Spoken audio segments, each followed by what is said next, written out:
आपको याद है? नरेंद्र मोदी जी का वो नारा याद है, बेटी बचाओ बेटी पढ़ाओ। लेकिन उस नारे की सच्चाई क्या थी?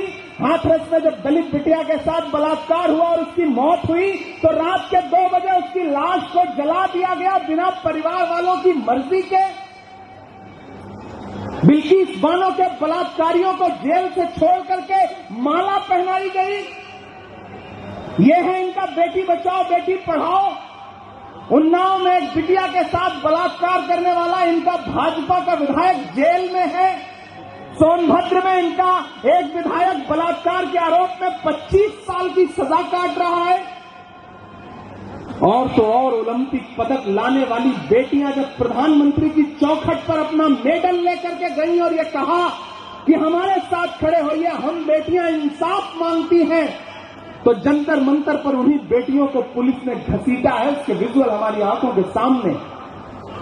मैं अपने समाज के लोगों से भी कहना चाहता हूं कि जज्बाती बनने की जरूरत नहीं है, मुद्दे पकड़िए, सियासी तौर पर खुद को बेदार करिए।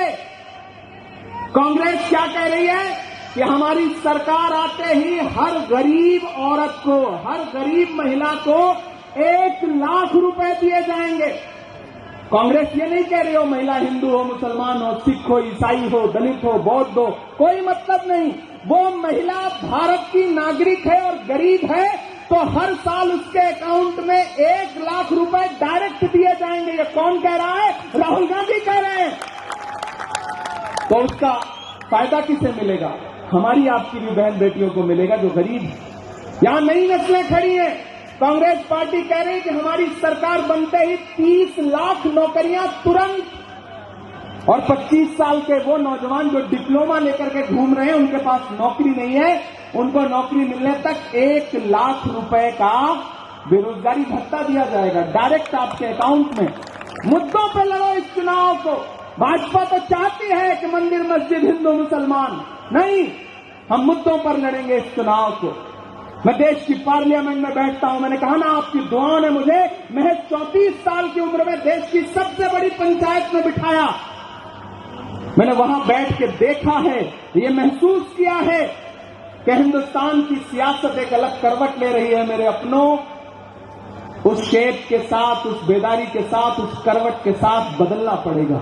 दिल्ली में इंडिया गठबंधन की सरकार बनने जा रही है। मैं केरल से होके आ रहा हूं। प्रचार में मैं उत्तराखंड था, मैं चंद्रपुर था, उसके बाद जम्मू कश्मीर था, उत्तर प्रदेश था, आज यहां पर हूं। परसों राजस्थान रहूंगा, कल अकोला रहूंगा।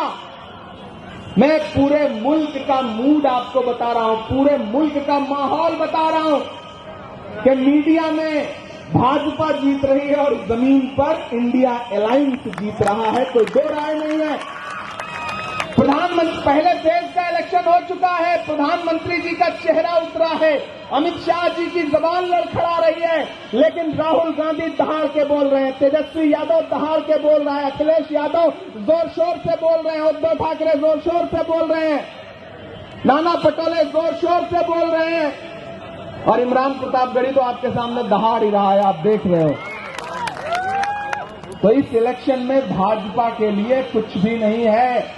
मैं तो प्रधानमंत्री जी से कहूंगा कि प्रधानमंत्री जी, मुझे पता है अभी आपने झूठ बोलना शुरू किया है, एक आध फेज का और इलेक्शन होगा तो हो सकता है आप किसी मीटिंग में रोने भी लगे, क्योंकि आपको अदाकारी बहुत अच्छी आती है। अमिताभ बच्चन फेल है प्रधानमंत्री जी के सामने।